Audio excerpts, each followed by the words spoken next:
Welcome back to the sweatshop. In today's video, we're going to be working on this 2006 Subaru Impreza WRX. What we're doing in today's video is we are replacing the driver's side ball joint on this wonderful WRX. Of course, if you've done this in the past or you've seen any of my videos in the past of me doing this, without the tool, this guy here, it will make your life quite tough if you don't have this tool and you're performing this job if you're in the Rust Belt. If you want to see what I'm talking about, you can look at any of my other videos where I've done this job without that tool to show you what a pain in the ass it is. Nonetheless, today we will be employing the use of this tool. In case you are wondering, that is the focus. In case you're wondering, that there is the part number, and Astro is the maker of the tool. It is a wonderful tool. It's actually relatively cheap in comparison to most other specialty tools for cars out there that can be literally an arm and a leg. In terms of ball joints, you want to make sure you get a quality ball joint. This here is one of the best makers of, well, just automotive joints in general. Generally, this is one of the best manufacturers for cars that are made in Japan. I think they're an OE manufacturer. I'm pretty sure they are. For Subaru, I'm not 100% sure, but if you're looking for a quality joint outside of Subaru, this is the joint to get. That's all the information that you need. Just search it online, and that focus, that there is the part number for this particular car. Anyhow, what we need to do now is, of course, show you why it is you should employ the use of this tool and why it is really costly if you do it the ways that I've showed you in my other videos. If you're not familiar with how to do it and also how to utilize the punches or your air hammer precisely, if you are too aggressive with it, usually this is what happens. You'll have a spindle that ends up looking like that. Of course, this is the portion that holds your ball joint in, and if you break it, well, this is now garbage. And yeah, if you're in that situation, yeah, you're in for bearings and a bunch of other stuff. And if you can't get a used spindle, oh man. So yeah, you want to avoid that by using this.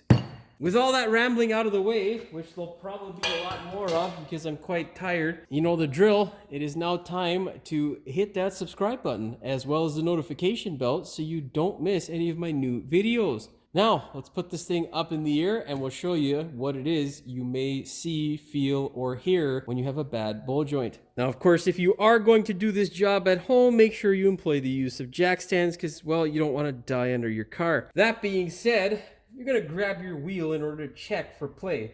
You're going to go side to side like so.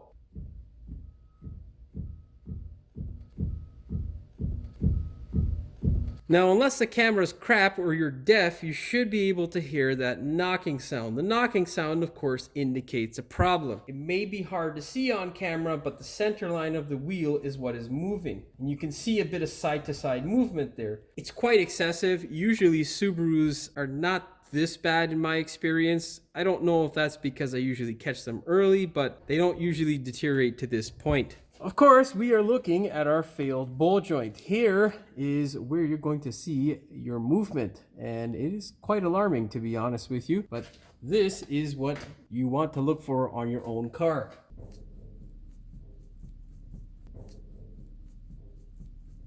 Now, hopefully yours isn't as bad.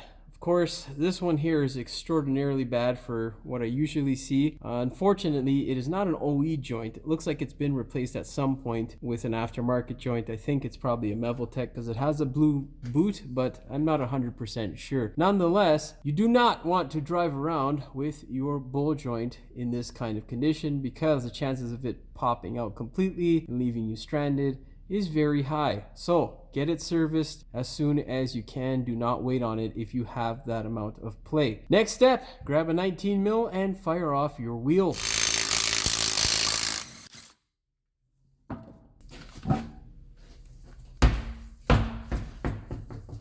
Your next step is to get your favorite pair of needle nose vice grips and grab this cotter pin. What you're going to do is shake the cotter pin to ensure that it comes out nicely. As you can see, this one here, well, not too rusted, so we should be able to get it out. Hopefully, because this thing has been replaced with an inferior part, we should also be able to get this goddamn thing out relatively easily. Of course, I'm not going to risk it, and I'm still going to use my wonderful tool, because you don't want to work hard repeatedly. You just want to work smart.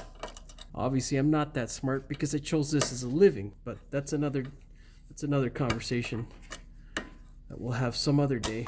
If you'd like to hear me ramble on and complain about mechanic life and why it may or may not be such a good idea, well, leave a comment in the comment section below and maybe we'll do a video on that someday. Maybe I'll have some other mechanic friends come around and we can cry together. Anyhow, grab a 19 mil, fire this guy off.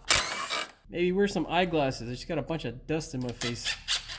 Grab this washer. Do not lose the washer. It is very, very important. As you can see here, this is an aluminum arm and it does not like the nut sitting directly on it. You will destroy your control arm and ball joint over time if you do not put that washer back. And well, it can come loose and ruin your life. So yeah, don't do it. Now, to separate your ball joint from the lower control arm, it can be quite a challenge sometimes. Of course, you're going to make your life considerably easier if you get this specific tool by OTC. I don't know what the part number is. Actually, I'll go get it for you.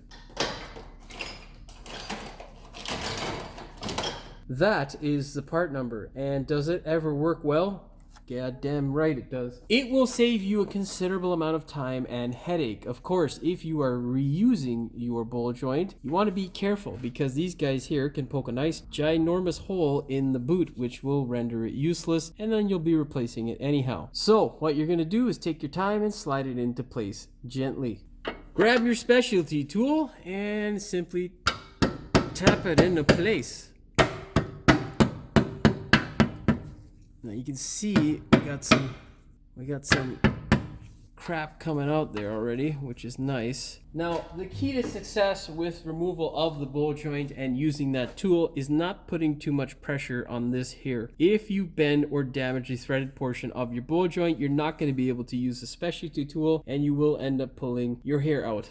And of course, if you've chosen this as a profession, as a male, well, as a male or female, you probably don't have much hair left. Well, you can see how wonderfully easy that was. If I knew it was that easy, I probably would have just tapped it with my hammer and, well, she probably would have came loose. What you're gonna do is grab a ginormous pry bar and slide it into your control arm. You'll see if you have the aluminum one, you have a hole in the middle of the control arm. That hole is your friend. Do not damage the control arm, of course. I'm gonna slide this guy down and out like so. Move it out like that.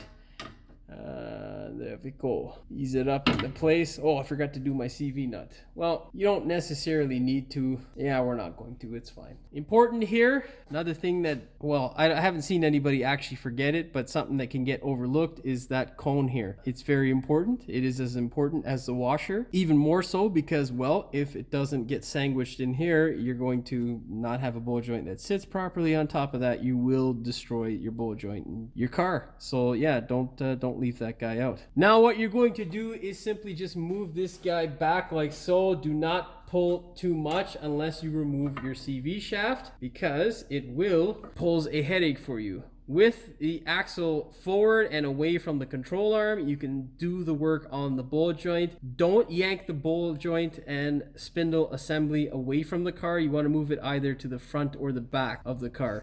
That way you can access the ball joint. So now I'm going to get a nice piece of wood and push this thing out of the way.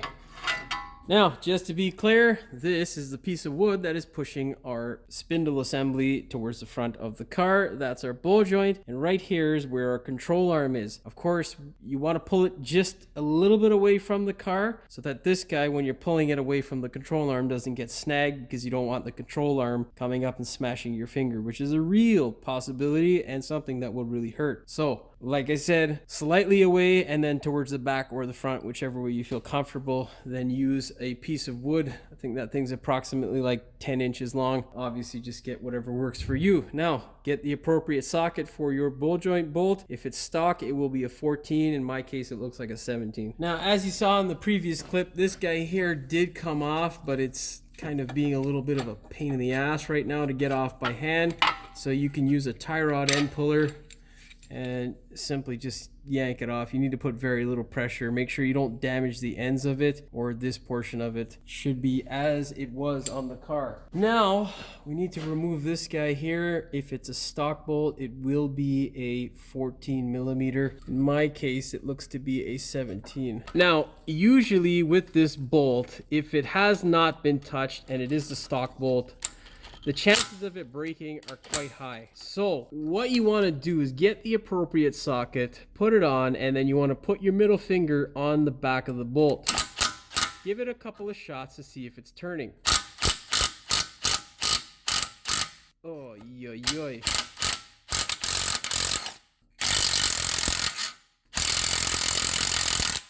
Well, there's definitely something wrong here, because I barely put any pressure and this fucking thing's broken. So it looks like either someone had over tightened it or some bullshit happened here. Nonetheless, this is not coming out with this part. And that poses a real problem. So we're gonna have to fix that now, which should be fucking good fun, wonderful fun. Yeah, I'm gonna see what I can do to get this guy to come out, and we're gonna pull that guy out. Bag of shit. Let's get this fucking pry bar.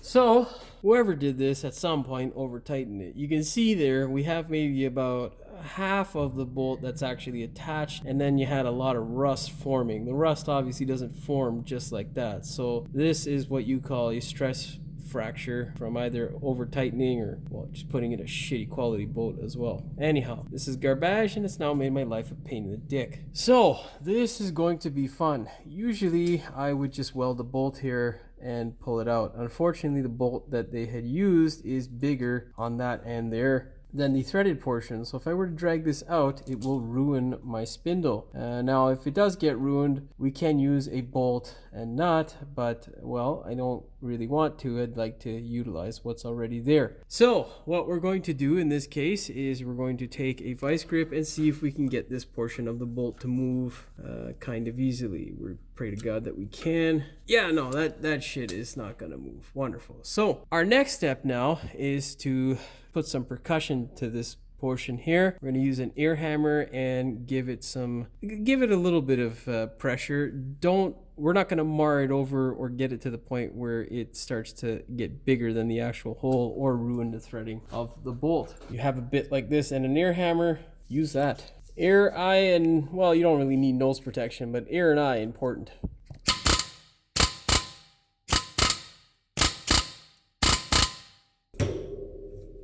All we're trying to do by hitting it with the ear hammer is knock some of the rust loose. That's it. We're not trying to bash it through or any sort of thing like that. We just want to get the rust that's in this chamber here loose. This process sucks. It's a horrible shit process to deal with, but unfortunately, yeah, we got no choice. Yeah, so much fun. So I've hit it a few times. I don't want to mushroom this edge here where it's larger. So what I'm going to do now is I'm going to take my torch and I'm going to heat this area up, see if I can get this guy to rotate. Once we get it to rotate, I might be able to come up with a different game plan, maybe a drill bit on this side to push this little shit out the opposite way. But yeah, this is a tedious process and it's something you have to take your time with, because if you don't, well, you'll make more of a headache for yourself than anything else. Of course, I pray to God that you don't end up in this situation, but this is something that's more common as cars get old, and especially if they're serviced by shitty mechanics. This one here definitely serviced by shit mechanic, because bad joint as well as wrong bolts. Just, you know, now the bolt, whatever, but there's no sign of any sort of grease or anti-seize or anybody cleaning up the hole, which of course is something that if you've watched my videos in the past, you would see exactly what I do and why that's important. It's to avoid bullshit like this. Anyhow, let's commence. Heat heat if you have it, and if you don't have it, well, you shouldn't really be playing with heat anyhow, because it's pretty dangerous. So yeah, I don't suggest doing this at home. Now, key to success with heating this area, make sure you have a nice piece of plate steel. This, well, what I have there is an axe. You just don't want to have any heat directed at your CV, because that would be bad.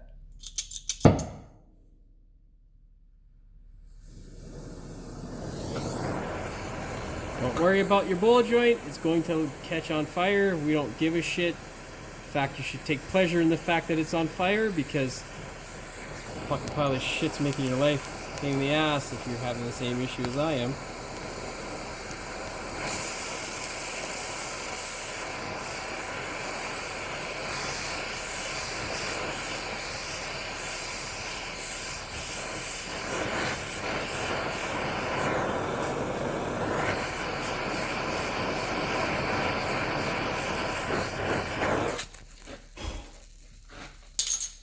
Remember, if you're doing this on a WRX or STI, the aluminum arm will melt without you noticing, so don't be a crazy person, eh?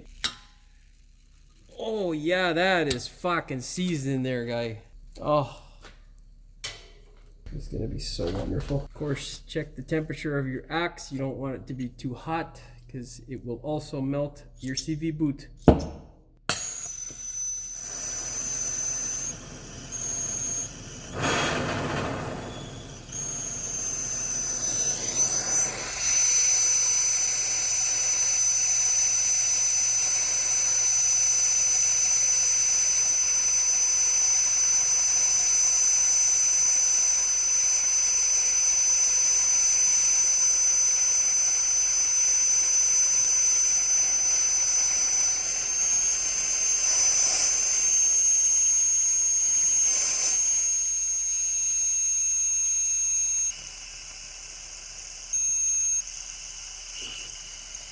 Whoopsies.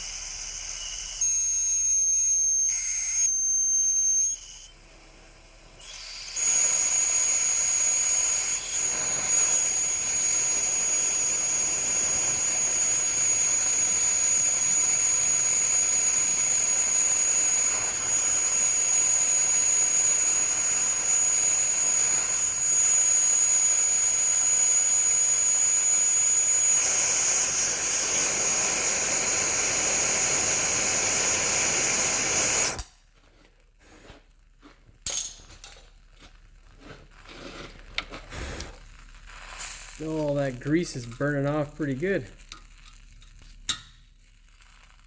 And she is not moving. That's not a good fucking sign. Ugh. Yeah, looks like they fucked it up royally. Wonderful.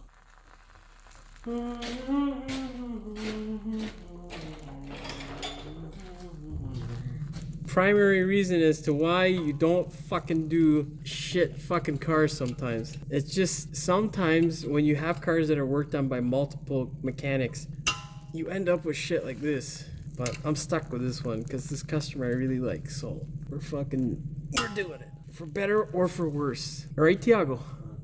Fuck. Okay, well, this thing is, I don't know. It's either been cross-threaded in there or fucked completely. I don't know how I'm gonna get this shit out now. Because usually with that amount of heat, if it hasn't been cross-threaded or had some sort of actual damage, it should be in there relatively easy. Meaning that it should be something that I should be able to loosen up with this guy. I should be able to back it out. But she's in there. We'll heat it up one more time and try this off camera, and I'll update you on what happens. Well, I got the bolt out. It's been about an hour, I guess, or more. Let's go over to the bench now and collect our thoughts and try to explain to you, if you have the situation, what a nightmare it is and why you will probably take it to someone like me so that you don't have to deal with this bullshit. All right, this here is our wonderful bolt. Used to be attached like so. I don't know what the deal was.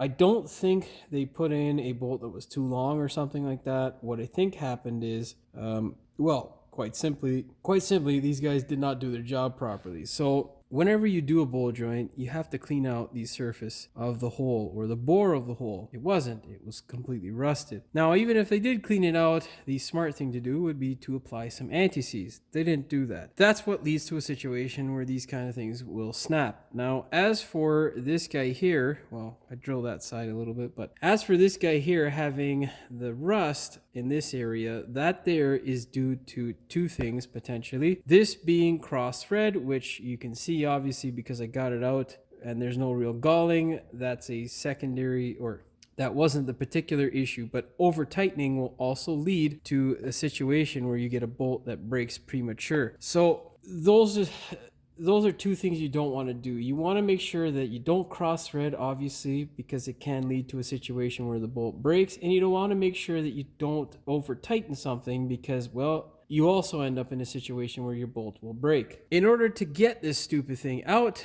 I had to basically center punch it, try to get it as centered as possible. As you could see, well, that wasn't the case. Initially, what I did was drill a 1/8 hole in it and then get my way up to it was a, I don't know, say 9/32 inch drill bit. And basically what that allowed me to do was tap a M8 by 1.25 pitch thread pitch into the bolt, and my goal was to have it bottom out on this end here. Obviously I couldn't get it to get in there all the way, and I didn't have a small ball bearing or something to take up that slack, so that didn't work, and it did not come out, obviously. After that didn't work, I gave up on the threading it in and trying to get it out normally, and then just tried to get as much material out with my drill bit by going up with each drill bit size, and eventually that led to this situation where I was able to get my tap in, and then, or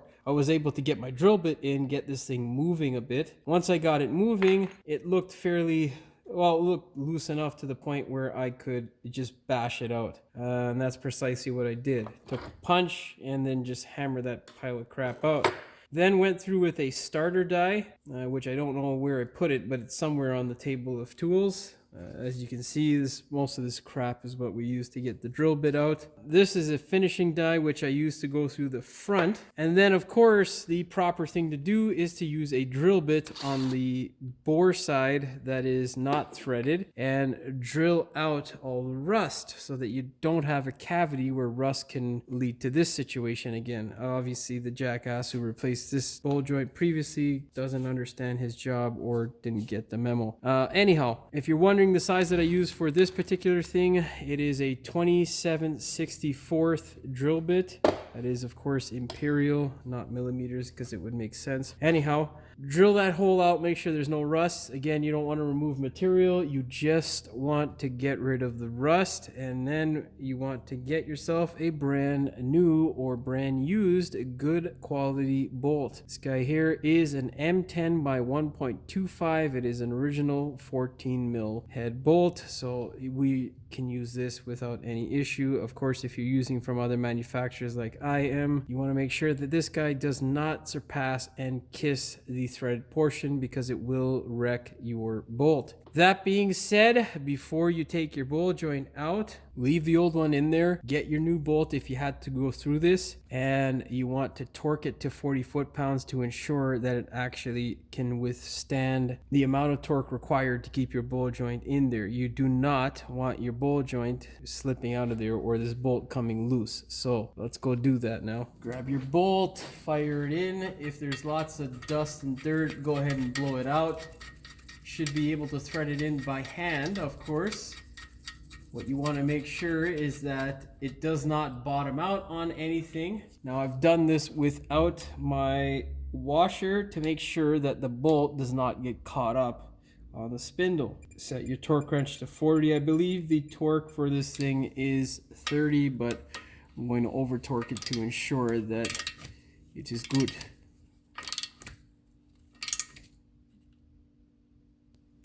And there we go.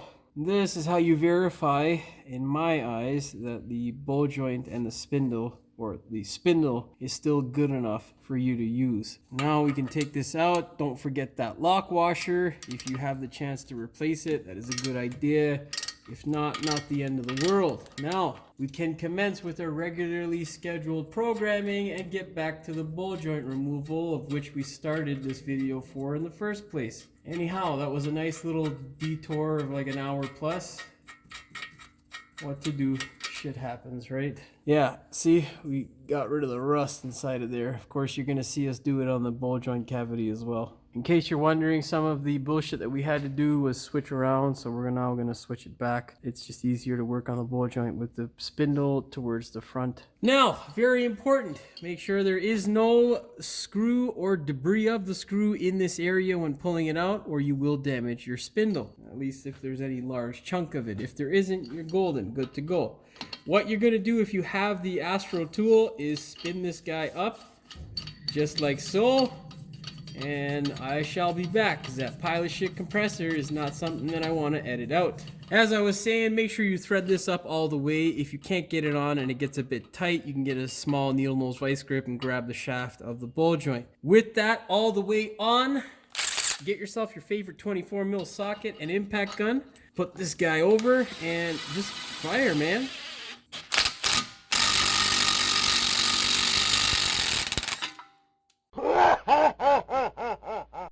There's our ball joint. Now go by the tool, especially if you do this a lot. It is an absolute nightmare to get those things out sometimes, and I kid you not, if I were to do this without the tool, well, you'll see in my other videos, it generally takes me a half an hour, sometimes an hour plus, because you don't want to break this guy. And I'll tell you, the rust inside of there can be a real pain in your ass. Yeah, and most times, half an hour is all you really need to take it out, clean it up, and all that stuff. But yeah, this just makes it so much better, And don't you just love buying tools that make your life easier? Oh, okay. Anyhow, let's pull that ball joint out of there. Whoa!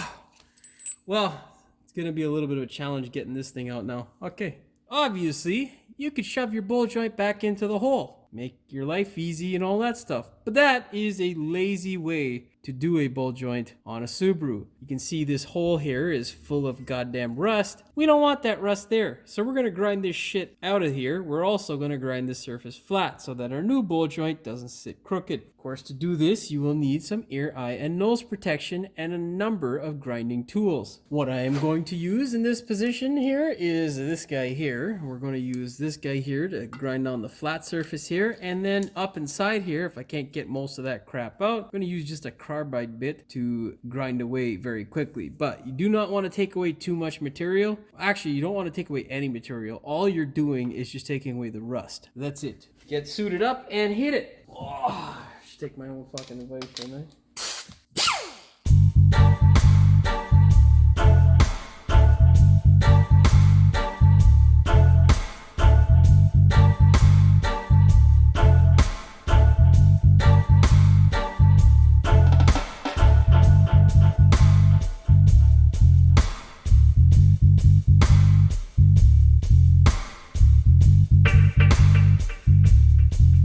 Again, I'm not looking to remove material, just a little step.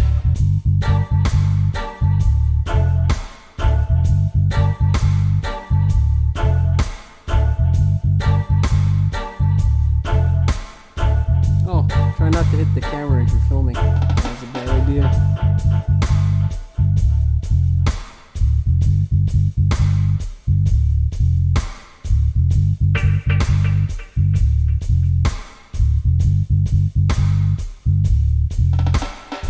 Now up inside of here, I'm not trying to get all that rust out, I'm just trying to get as much out as possible. I think this is sufficient enough. I'm gonna blow the cavity out, give it a nice spray of paint, and then we should be good to go. Same thing up in here. It looks like it's all rusty, and it is, but what I'm trying to get across is that there's not a lip. It's basically flat, which means that this area here is rusted away. All right, blow it out.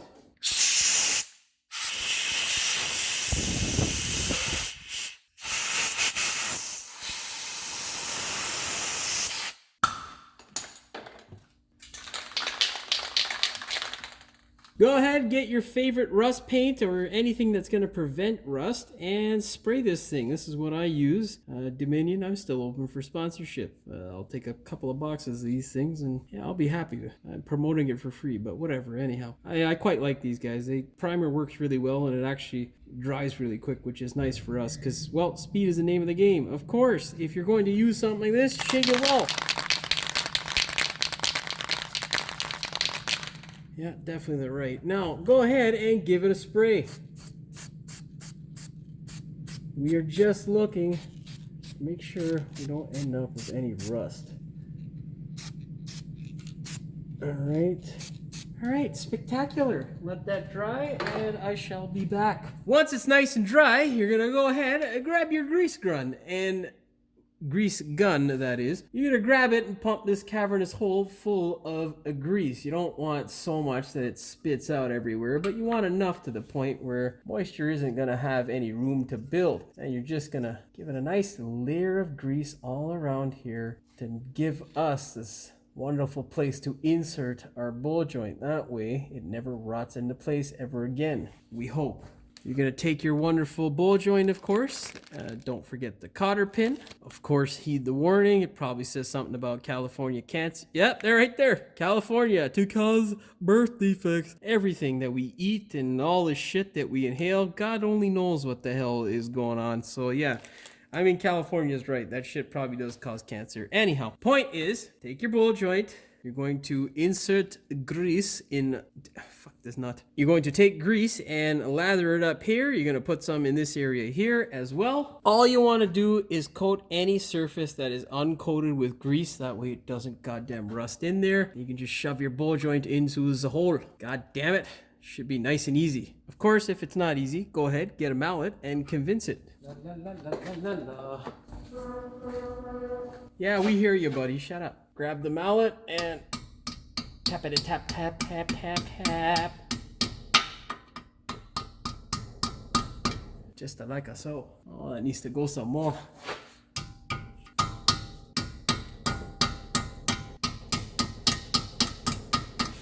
Well, I can't get that in anymore, so now we're going to use our wonderful control arm to force that back up. Take your new bolt, make sure you anti-seize it, and thread her on home. Damn it, I got to hammer the bowl joint. It's not enough. No metal hammers, only rubber. There we go. Perfecto. Now, we're going to torque this, instead of doing this now, we're going to torque this when I have this pushing the bowl joint up into its home, and then we'll torque it that way. You don't get any funny noises. Sometimes what'll happen is it sits not properly, it can sit kind of cocked, and then when it goes on a bump and there's some real pressure on this bowl joint, it'll make an atrocious clicking sound, which will scare the hell out of your customer, and of course it's this not being seated properly. It's happened once to a friend of mine, and that's why I'm cautious with it, because, well, you don't want to have any problems because it's stupid. Anyhow, now we can go ahead and put our bowl joint into place. Okay, with our bowl joint in place, what we need to do now is, of course, get this cone thing. Make sure you place it back in place. You also want to make sure there is no dirt or bullshit that's going to hinder it from sitting properly in the aluminum joint. So give it a feel, make sure it's all nice. You can put a little bit of oil or grease, just a small thin layer. That residue helps it to not corrode. It helps with slowing down ionic transfer, which is something I was learning about, and then, well, yeah, life. Anyhow, you're also going to make sure you have your wonderful castle nut. You get a new one, which is the correct size from 3.5, which is beautiful. And don't forget your washer. What you need to do now is very important. Before you put it all together, you want to get a little pick or something and move this guy front to back. That way your cotter pin isn't in an awkward angle or some way that you can't really get to it or bend it. Front to back is, I find, the absolute best way. Now, the second thing with that is if the cotter pin ever seizes and you have to release this, you can drill the thing without getting all kinds of other stuff in the way. So, front to back. Make sure that is that way, then grab your ginormous pry bar and settle everything into place. Don't forget, you're going to need a third hand to grab your piece of wood.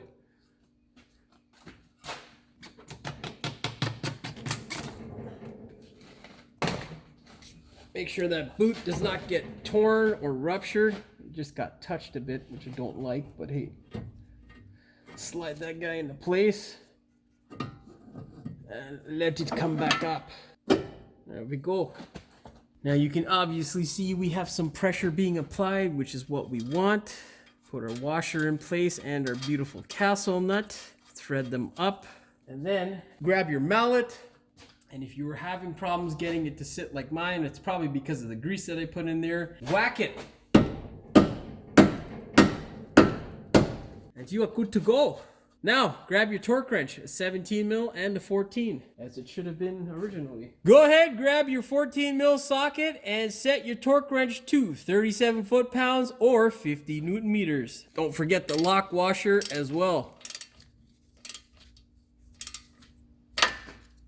Don't slip off the fucking stupid thing on camera, you just look stupid. Good thing is I'm gonna cut that bitch out, going to the bloopers. Spectacular. All right, if you are doing an STI, there is a different torque value as compared to the WRX. The WRX is 30 foot-pounds or 40 Newton meters, and the STI is 22 foot-pounds or 30 Newton meters. Now, this is not an STI, so I didn't read any further. Make sure you investigate and confirm the torque spec for your specific model. Set your torque wrench to 30 foot-pounds or 40 Newton meters if you have a WRX. When you hear that wonderful noise, you are good to go. What you need to do now is line up the slot here to make sure that your cotter pin will slide through. Obviously, we need to tighten this thing down some more, but you do not want to exceed 60 degrees past the point of where you torque it, of where you've torqued it to the appropriate amount. If you pass that, you will probably strip it. So yeah, don't strip it. Slide in your cotter pin and then just bend it over. Yeah, don't do that with your hand. You're probably gonna damage your finger because it takes a fair bit of force unless you have like fucked up old dead people hand. I'm gonna cut that shit out. Just bend it over with a vice grip because, well, it's not fun to bend this over by hand, and it's not fun for the nerves in your hand, and you'll probably end up with some pain later on. Take the hammer. Wonderful. Go ahead, grab your wheel, and put it back on the car. Usually, I'd be telling you to put some anti-seize on, but these guys don't have centering rings, and they're not hub-centric, so, well, there ain't nothing touching the hub. Slide that guy into place. Whenever you have a wheel that is non-hub-centric, you want to make sure that you place the wheel on and support it as you thread the bolts up by hand. You can use a gun, of course, but you want to be extra slow and gentle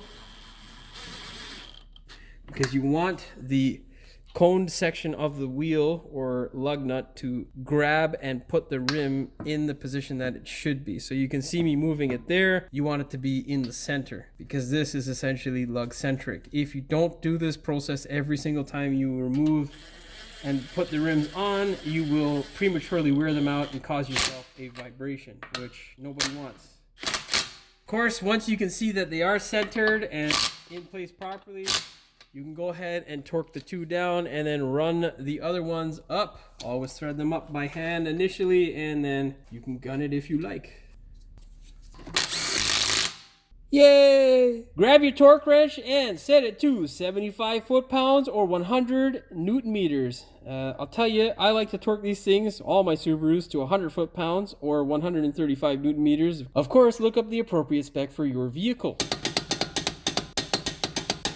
Well, that's all she wrote for this one. Hopefully you don't have any issues that tissues won't solve after you've taken it for a test drive. If there are no sounds, you are good to go. Hopefully you found the video entertaining as well as informative. If you did, please like, share, and subscribe. Don't forget to hit the notification bell so you never miss one of my new videos. And as always, thanks for watching. We will see you in the next one. Welcome back to the sweatshop. In today's video, we're going to be working on this 2006... Fucking blanked. Jesus Christ. 2006 Subaru Impreza WRX. WRX. Son of a bitch. 2006 Subaru WRX. Fuck! It's gonna be one of them days, Tiago. What we're doing in today's video is we are replacing the driver's side ball joint. Now, this can be a really easy job provided you have this tool. Of course, if you're down south, you really don't need the tool. All you gotta do is just grab onto the bolt joint, it'll fall right out. I don't know where the fuck I was going with all that bullshit, you know? Like, what we're doing in today's video is we are replacing our driver's side bowl joint. This guy here is going to be, yeah, fuck. Yeah. That's a fuck ton of goddamn air fresheners you got there, Tiago. There's like 11. I don't take them off, I just keep going. Stop putting that shit in your fucking car. That shit's toxic as hell. That being said, you can do it that way. And, oh, for fuck's sakes. Let me go get that fucking spindle while that pile of shit shuts off. It makes your life a miserable hell if you have to do it. Generally, they make for Generally, they make mostly for Focus, you fucking stupid thing. Why can't you focus? I'm like right in front of the fucking camera. You stop that, you fucking pile of shit. Send the car up all the way. Or, well, that doesn't really apply if you don't have a jack, so whatever. Just get to the point where you can access the nut that's on the bowl joint. We're probably going to just delete this whole clip now. Cry on each other's. You can cry on each other's. Oh, the fucking truck. Why can't I say each other? Each other's. Aha. All right. I had to pause that clip there because I got a call from our scam. Fuck it. Doesn't matter. Yeah, the scam is Ontario Power, in case you're wondering. That's what the scam is. If you're interested in how that works, well, just look up how many companies it takes to supply one place with goddamn power and how many people can offer you a deal on the same power that comes from the same fucking place. That doesn't make any fucking sense, right? Well, yeah, anyhow. Fucking Ontario bullshit. Fuck, man. Yeah, it's a good thing for me too, because I'm doing the half price deal, which fucking makes my life and your life better. After giving up on that, I basically had to go up in succession by... What the fuck did I just say? Of course. Hurry up, I'm recording, man. Speak loud! Oh, fuck. The worst thing is when the fucking objects that you need just grow fucking legs and walk the fuck off. That's all she wrote for this one. Hopefully you found the video Oh, I gotta tell them, take it for a test drive, make sure it's all good. Well, that's pretty much all she wrote for this one. All you gotta do now is take the thing for a test drive, make sure there's no funny noises, and that all is good, and that all is well in Subaru land. Make sure you... I don't know what the fuck I was gonna say. That's pretty much all she wrote for this one. Make sure you take the thing for a test drive. If there are no noises, you are good to go. Of course, make sure you check the car from time to time whenever you have it up on a lift or on a jack for an oil change, and all is well. That sounds fucking stupid. WRX. Fuck!